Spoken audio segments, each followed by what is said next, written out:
All right, welcome to Alaska Hunt Fish Trap Adventures. Today we're not doing any hunting, any fishing, or any trapping. Today we're gonna build a high combustion alternate heat source barrel wood stove kit. This is something you can use off-grid, something you use at a hunting camp. You can use it at a regular camp. Lightweight barrels, lightweight stoves. Great alternate heat source in case the grid goes down. It's great for all kinds of things. All right, let's get to work.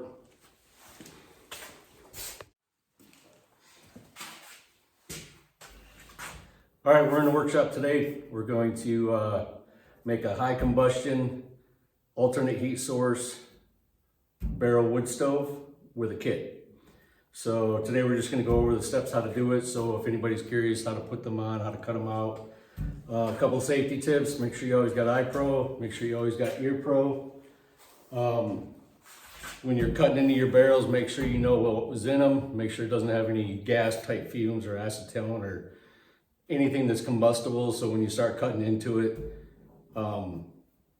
you don't blow yourself up, right? All right. So what I try to use is just a jigsaw, which is a mess right now because I've used it a lot. But I use this because it produces the least amount of sparks. So when I start cutting into it, and I've cut into things that used to have gas in them before, and I haven't had too much of a problem, but just be careful when you're cutting into your barrel. Make sure you know what was in it and just be safe.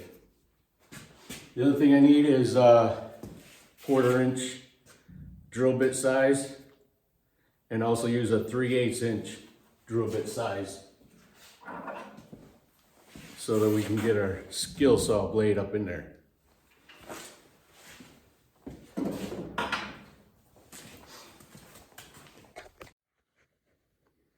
So prior to doing anything, I take a regular 55-gallon barrel that I found somewhere, that I bought off somebody, and I'll strip all the paint off, and then I'll wire wheel it off. So what I use is just a grinder with a paint pad. These are pretty decent on Amazon. You can get them for about $30 for 10. And then I'll wire wheel the smaller areas. You can also get those on Amazon. But I'll take all the paint off, and then in these small spots up in here where the paint likes to stick, and the sides here, then I'll use the wire wheels in there. And also around the edges here, I'll use the wire wheel because it helps get it off. Using that blue pad leaves a blue mark on it, so I don't use that for that. Also, these little indentations for like whenever they got stuff on them, I'll use that wire wheel as well. But you get them all cleaned up so that get all that old paint off there. That old paint's toxic. You don't want to use that stuff. So there's a wood stove right there that's got all the paint off of it. So what I do is use 2000 degree high heat paint, and it ends up turning out pretty decent. But I know that I don't have to worry about the paint coming off because I took all the old paint off. Here's what I use: the Rust-Oleum high heat 2000 degree Fahrenheit high heat paint. I like using the flat black. I think it looks pretty decent, and that's pretty much all I use. There you have it. All right, so here's the high combustion alternate heat source kit that we're going to use today. I like this kit because it fits really good into the barrel. We just trace around the outline, and then we cut enough off so this can fit down into the barrel.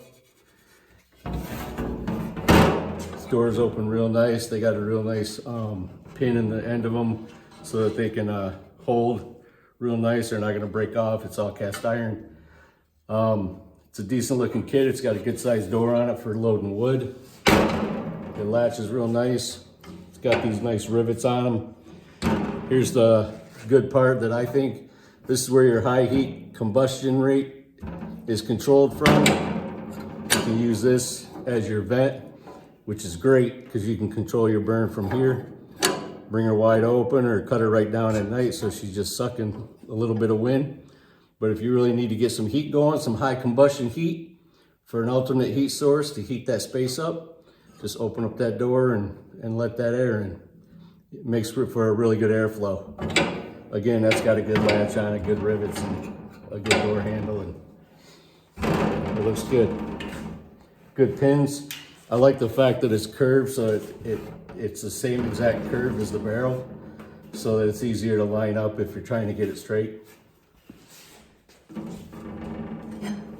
The flue, the flue is 6-inch flue, so it's got the curved or beveled edge so that you can set it right over the top of the barrel and it'll follow the curve of the barrel, and that way it'll vent real good for you and get a real good airflow for you. The legs are a little bit taller than usual. They're solid, they're good. They match up good with the barrel so that you can get a good screw in them. I like them because of the height that brings that barrel up off the ground a little bit.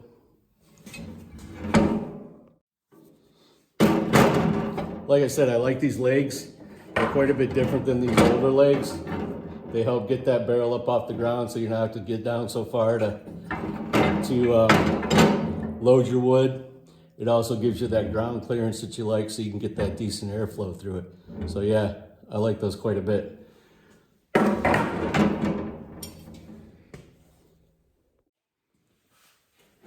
All right, so the first thing we're gonna do, we wipe this down, make sure there's no dust on it. You can go ahead and set that high combustion alternate heat source kit on there. So top to bottom, it's gonna depend on user, whatever you wanna do. I've seen these down here. I've seen them up here.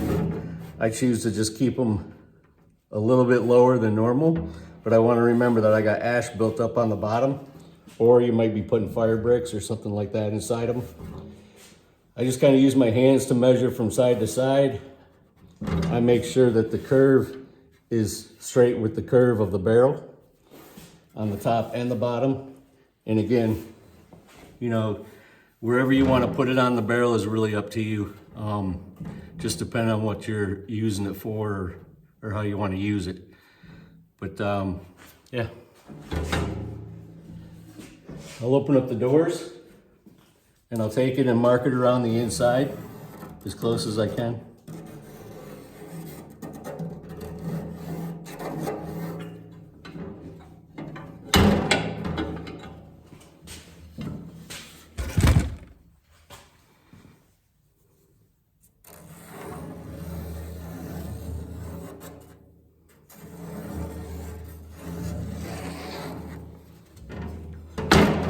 All right, marked in the inside. So we know that we got this lip on there.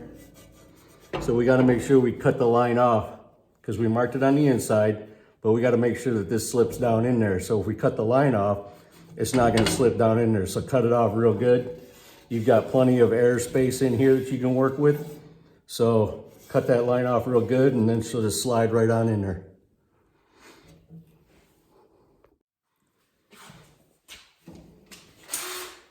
That's what it looks like. Pretty simple. Now all we gotta do is follow the lines. Like I said, I use a jigsaw. It just makes me feel safer. You can use a cutting wheel just as easy. I'll cut a starting point in here.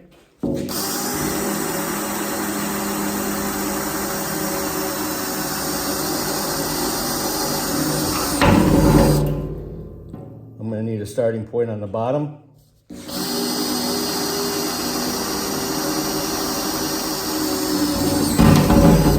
Notice how I'm across the line, but that's where I want to be. You're going to want to cut that line off real good so that you can get that fitted down in there.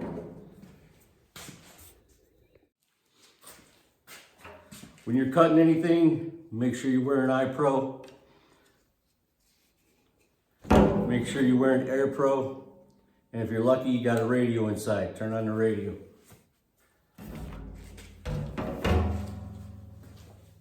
Always helps to wear gloves as well.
So you seen that smoke that was coming up out of there while I was cutting.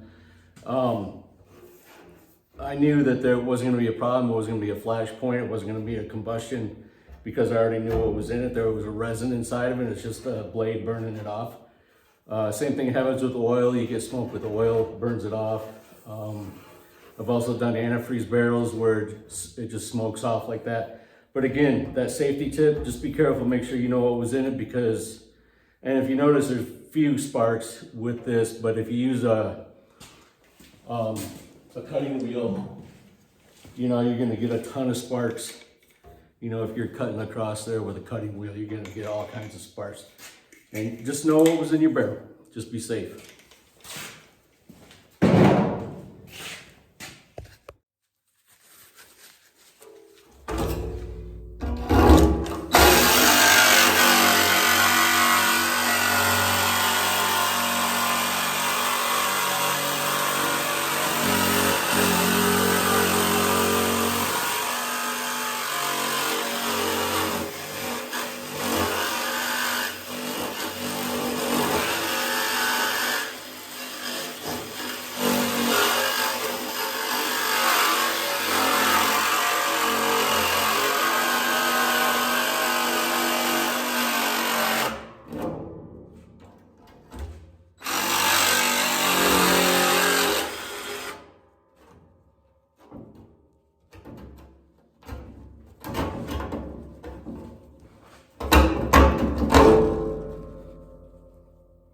It's hard to be cool when your blade falls out.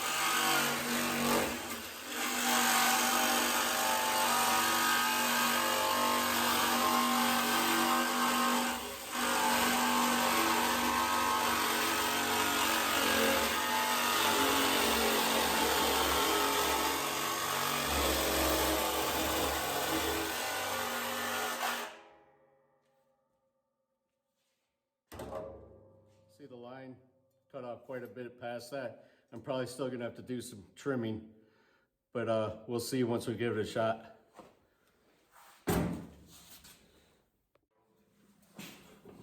All right, let's see if she fits. Best way to do it is just open up your doors, feel around the edges, make sure that she's down in there. So I can see that I've got some trimming to do on the bottom part. You feel around with your hands where you think you might need to do it. And then pull it off and trim it up.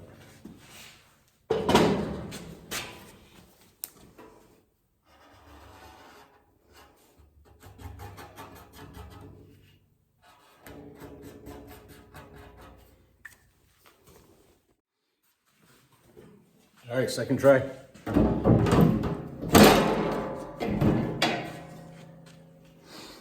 It goes right down in there. So if it doesn't go down in there, don't try to force it. You're gonna buckle your metal, and you don't want to do that. Otherwise, it'll push it out later on. So just make sure you got a good seal. Make sure the edges are down all the way around. Looks good. All right. We got a good start on our high combustion alternate heat source kit from HYBOT Inc., Alaska. So one thing to think about, you know, I'm not gonna do it on this one, but once you get the kit on there and you got it fitted, if you wanted to take some 2000 degree high heat caulk and just caulk around that just to seal it up a little bit. I've seen that done before, I've done it before, but that'll seal your door up real good in case, you know, your cut's not perfect or whatever. But you can also do that, and then you stick the stove kit on there, and then it'll stay in place, plus it'll seal itself up. Works great. So for the next step, we're gonna screw our kit down in all these little outside holes. And what we're gonna do is take these little self-tapping screws, and instead of having to drill holes and put a nut through and put a bolt on it, we're just gonna take these sheet metal screws and screw them right into the metal. I think it saves time, energy, cost.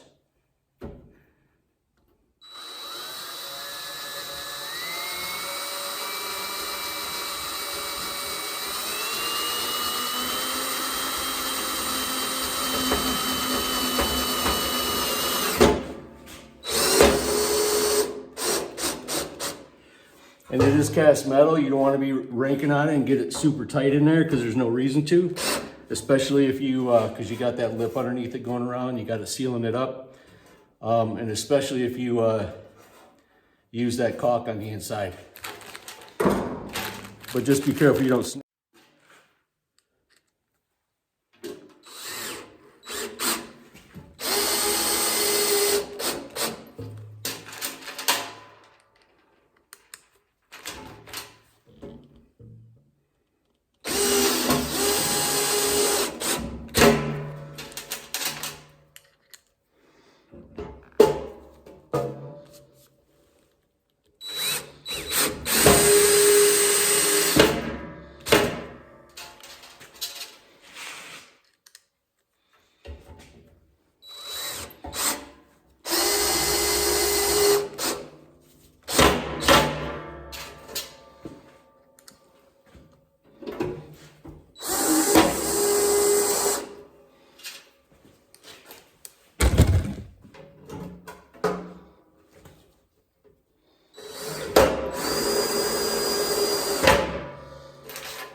All right, so we got all our screws in, our metal screws.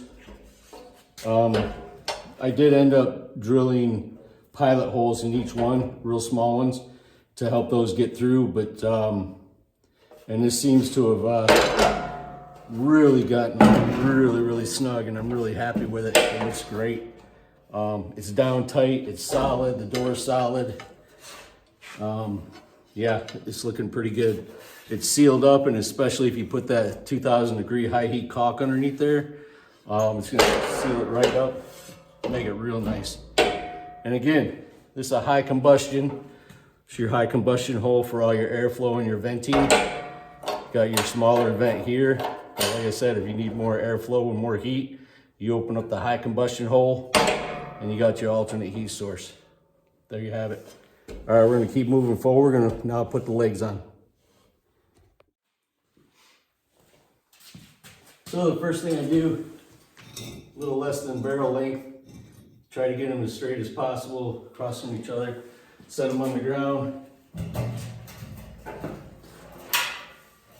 Obviously this goes down, this goes down here.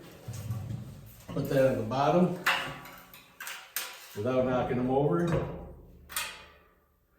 Put them on the legs.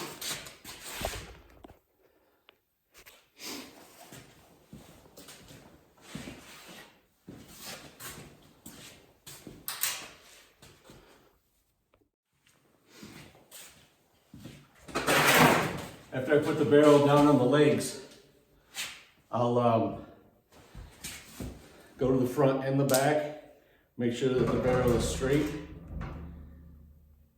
Put my hands underneath and grab the legs, and I'll go about 3 fingers. I'll put my hands behind the legs, and then 3 fingers from the front here, from the front lip.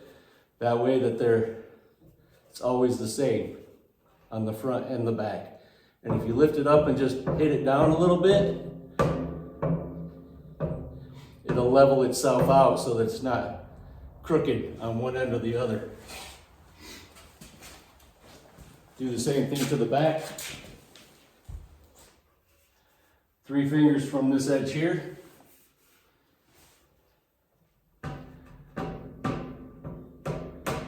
Again, picking it up, putting it down. That way it'll straighten itself out under there and you won't have a crooked stove. It won't bounce back and forth.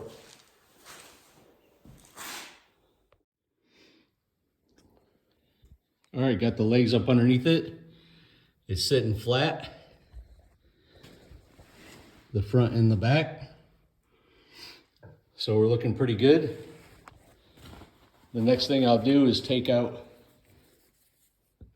my Sharpie, and those holes under there, I'll mark the barrel so I know where to drill my pilot holes at. So you don't have to put all 3 holes if you don't want to, but obviously it'll make it more secure. So I usually only put 2.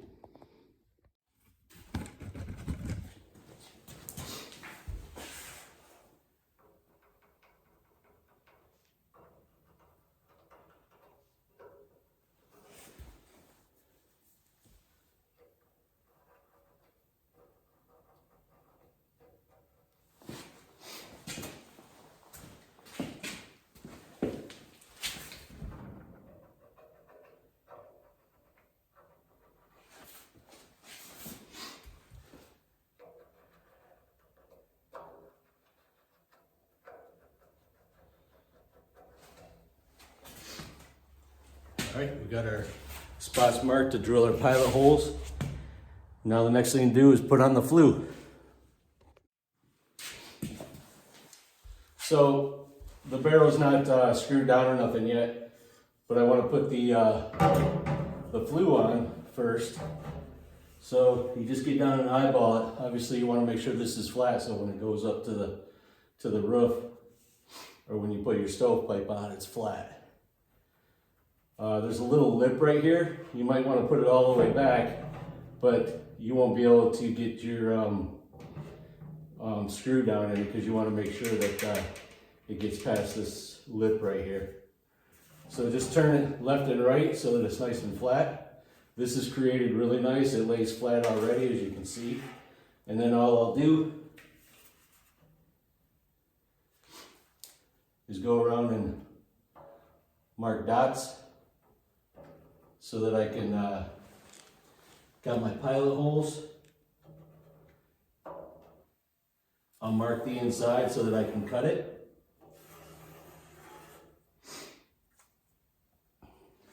If you wanted to drill your pilot holes right now while it's sitting there, you probably could do that, but that would be up to the individual, whoever wants.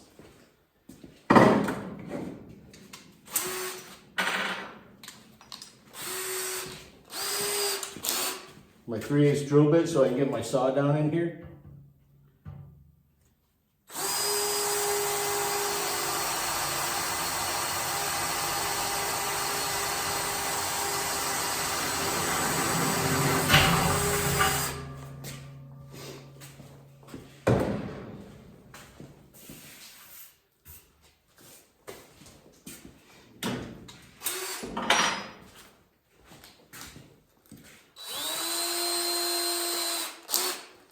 Drill my small pilot holes on my marks.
Just a little note, when you're doing your pilot holes or when you're drilling this hole up top or when you're cutting this out, remember that your legs are not screwed down, so it's going to be wobbly. But what can happen, and I've had it happen before, is if it falls over, it can break those legs because they're cast iron. And if it's really cold out or something like that, they just kind of break right in the middle or something like that. So just be mindful of that.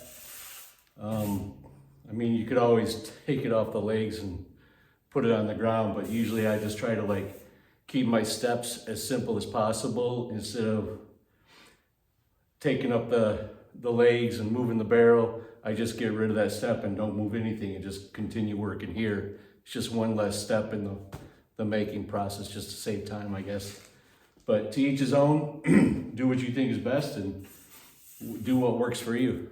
That's really what it's about. Yeah. Get your own process, and if that's what works, that's what works. Cool.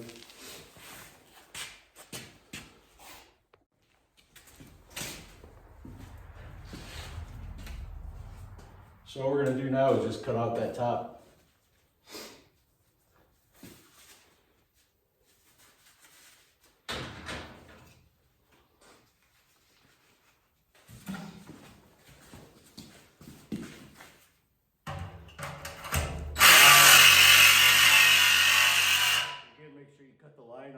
Not a whole lot, because it's the flue. It's just going to lay on top. Just cut on the outside of the line.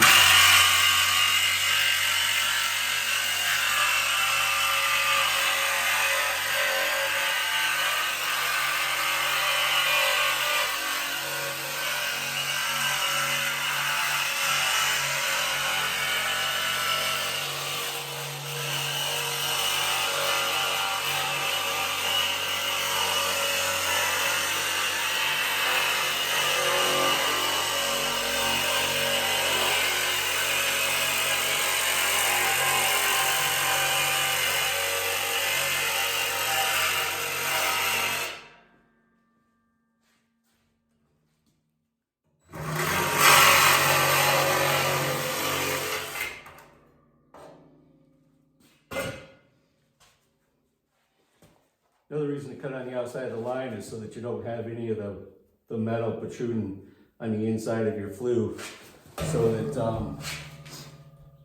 you got real good airflow, you got real good exhaust going on, and you know, high combustion heat going on. So you got no, even just the slightest little thing can interrupt the airflow. That's why I don't put dampers on these, is because by putting a damper right here next to the barrel, right on top of the metal on the flue, you're interrupting that airflow. If you put it up about a foot on your stovepipe, it'd be better if you really want a damper. I control all of my burn through the vent and through the small door at the bottom. But like I said, having that damper so close to the metal and right here on the flue, it really interrupts that airflow and stops things from going. So put your dampers up about a foot and you'll really find out that it'll make a heck of a lot of difference with your airflow.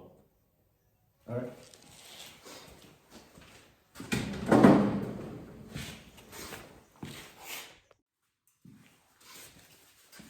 All right, I got the barrel turned over. I've got my pilot holes marked, so I'm just going to go ahead and drill them.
We're ready to install the legs.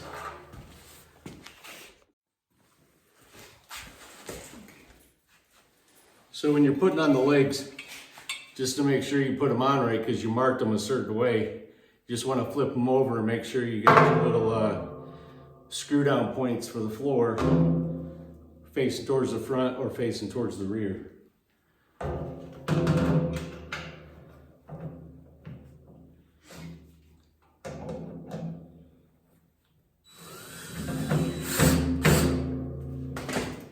We'll get one started. Get our other ones lined up.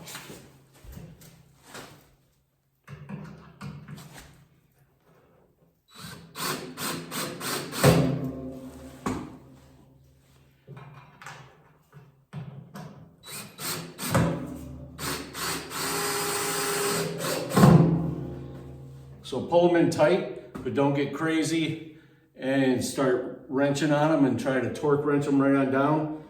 You don't want to snap that cast iron off, so be careful when you're doing it.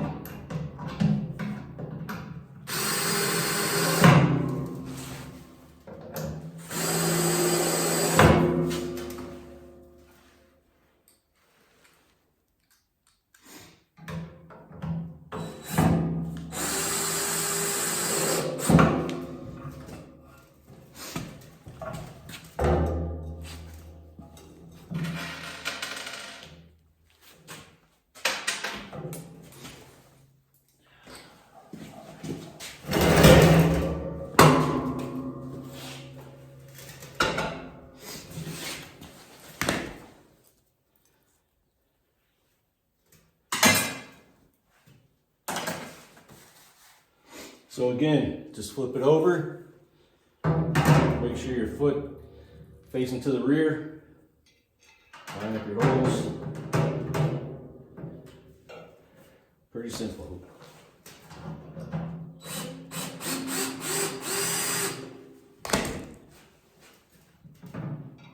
Drilling those pilot holes definitely helps out.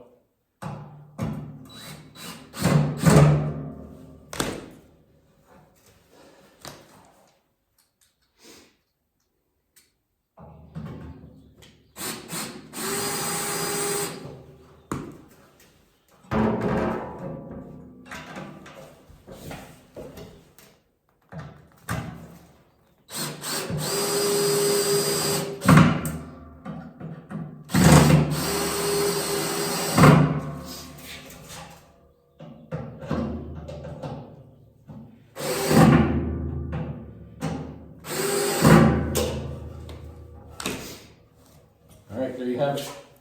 So if you notice, this has holes in here. They have cross beams that you can put across from the back to the front if you need that extra stability, if you're really going to be going. So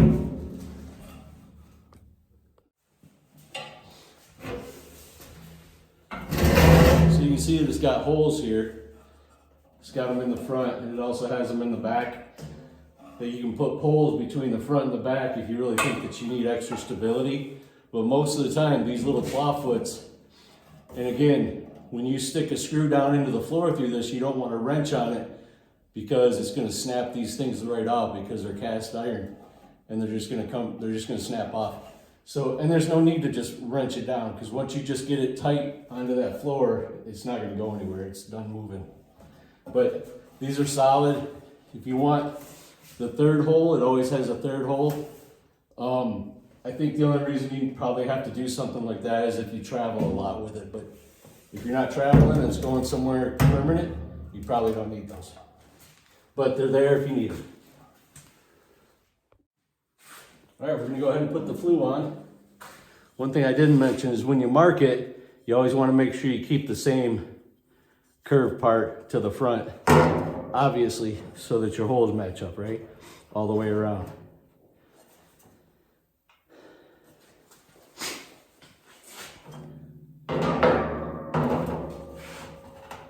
So something I want to note, I'm not going to need it on this one because there's a screw right down in the middle that's going to draw it up. But when you get these ridges, if it's really bad towards the back, what I'll do is I'll take a little bit of that 2000 degree high heat caulk and I'll just put a little dab in that hole right there. But there's no reason to seal this at all. If you got a good airflow and you got a good draft going, this will not leak smoke at all. You don't need to put tape, you don't need to put gaskets, you don't need to put high heat caulk. The only reason I put them here is because sometimes these ridges get pretty crazy, but this isn't going to need it because those are going to draw right up.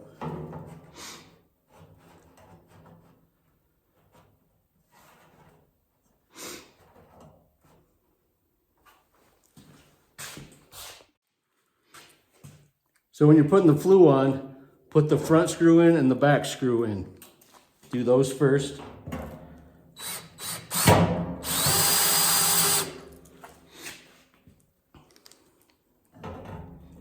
And I'll tell you why.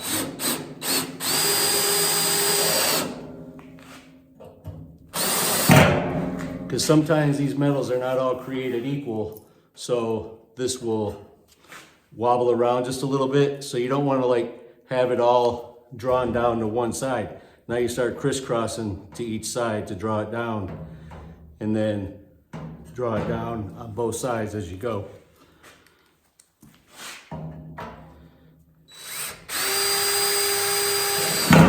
With this particular flue and this particular kit, you probably won't ever have to run into that. I just know with the kits that I've worked with that I've had that problem where they really float around a lot.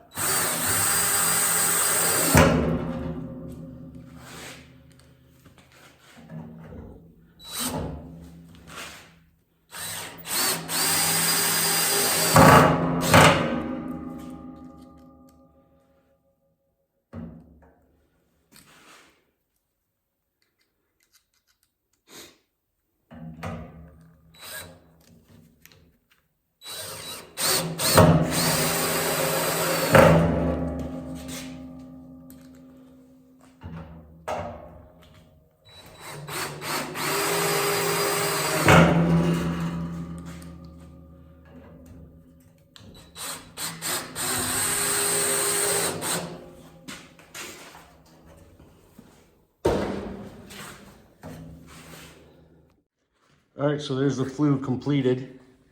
Looking down, you're not going to see anything protruding from the edges, no metal. You don't want that because any small little thing that's blocking that will cause the airflow dynamics to change a little bit on you, and it'll decrease your high combustion airflow rate. So make sure there's nothing in there to obstruct it. And again, I don't put a damper on this because I think putting a damper down this low, it just interrupts the airflow. All right, as you see, it's tight. It looks good. So that's pretty much it.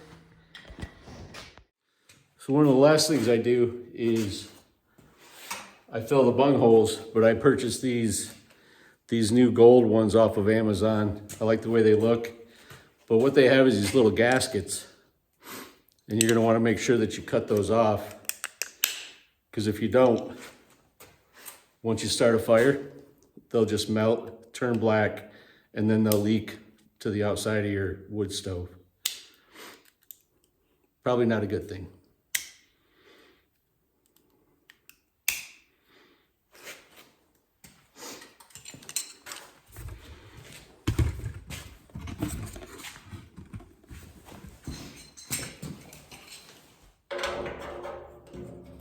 Probably the hardest part about a build, probably the hardest part about the build is putting these on. Just kidding. It's pretty easy.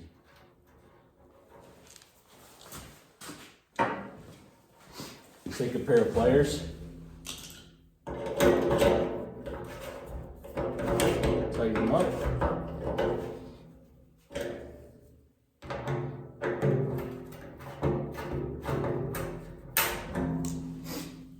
There you have it. I've never seen them leak smoke.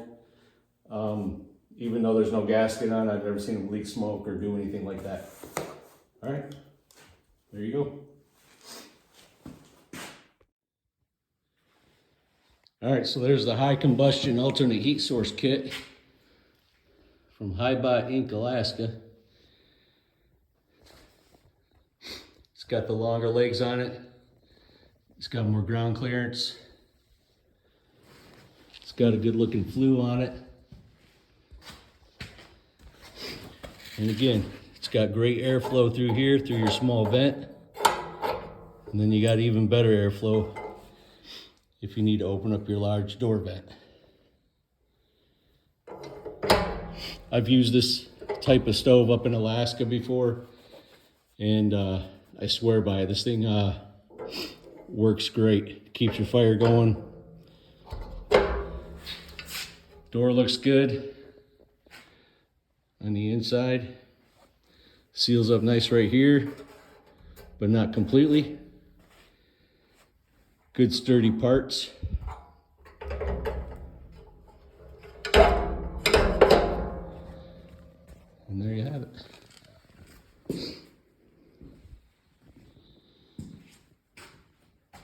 High combustion alternate heat source kit for the barrel wood stove.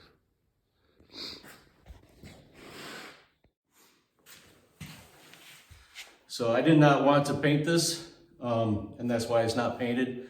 But if you choose to paint it, like I suggest you use the Rust-Oleum high heat 2000 degree paint. Amazon has it, Menards has it. I don't know about Lowe's, Home Depot, True Value, etc. But if you're gonna paint it, once you get the hole cut for the front door frame, you don't put that on yet. Cut out your hole for your flue, don't put that on yet. Mark your legs, put your legs on, and if you're using a different color other than black, you probably want to leave your legs off as well. But for the most part, I leave my legs on. I'll paint the whole thing up, let it dry, and then I'll install the kit in the front, install the flue, and the legs are already on. It's all painted up, looks good. So if you paint it first and then you have to cut your holes out, you're gonna tear up your paint job. You're just gonna have to go back and repaint over it, and you don't wanna hit your cast iron. You wanna keep that real nice, clean cast iron look like those are. You don't wanna paint the kits themselves. All right, if you got any questions, leave me a message. If you'd like a kit like this, I'll put a link down below, or you can IM me or message me or shoot me an email at HYBOT Inc. I'll tell you where you can pick some of these up. They work great. Like I said, high combustion, alternate heat source for when the grid goes down. They work fantastic. All right, thanks for watching. This is Alaska Hunt Fish Trap Adventures and Wood Stoves. See you next time.